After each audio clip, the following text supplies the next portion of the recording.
You have people embracing a thing called the carnivore diet right now, which is so dangerous. I have to present the evidence, and you'll do what you want anyway. Most of you will not listen to a word I say, and you'll say, I'm eating a carnivore diet. I never felt better. All my illnesses are gone. Good for you. Get back to me when you're 80. Get back to me when you have colon cancer, because you're going to get colon cancer or something like it from a high meat diet. You will get sick and you will die young. Red meat clearly increases the risk of colorectal cancer. Why? Because it may spur inflammation. A new animal study, which you haven't heard about on Instagram, published in the Proceedings of the National Academies of Sciences, which is a very legitimate publication, has discovered that there's a sugar molecule found in red meat as one mechanism responsible. The molecule has got a long name. I'll cut it short. It's called NEU5GC. It sticks to the ends of sugars found in red meats, such as beef, pork, and lamb. Now, although most animals produce NEU5GC, humans do not. Humans are immunized against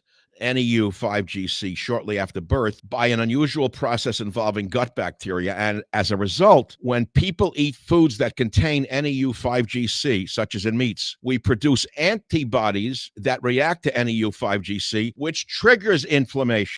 So let me give you the real science and do what you want. First of all, there's nothing new under the sun. The carnivore diet's nothing new. Atkins pushed this crap in the 70s, and it was only supposed to be done for intermittent periods, for short periods of time. The Atkins diet eventually was dropped by many people because they found out they were blowing out their kidneys, because in case you don't know it, the kidneys have to denature meat.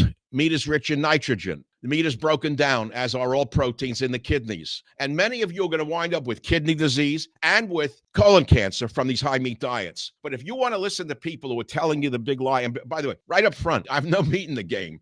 I don't care whether you eat meat or don't eat meat. I'm not here to sell you anything. So can you understand for a minute that there's a truth that I'm trying to get to? And you have to decide whether you're even able to understand truth. How do you arrive at truth? Well, you have to understand the basis of science and the basics of science, which most of you don't know. I'm trying to tell you that there may be some short-term benefits for those of you, especially those of you who have eaten garbage all of your life, to suddenly be eating decent meats. Now you're feeling better. But there's no long-term proof that this diet is good for whole populations, which is all I am interested in.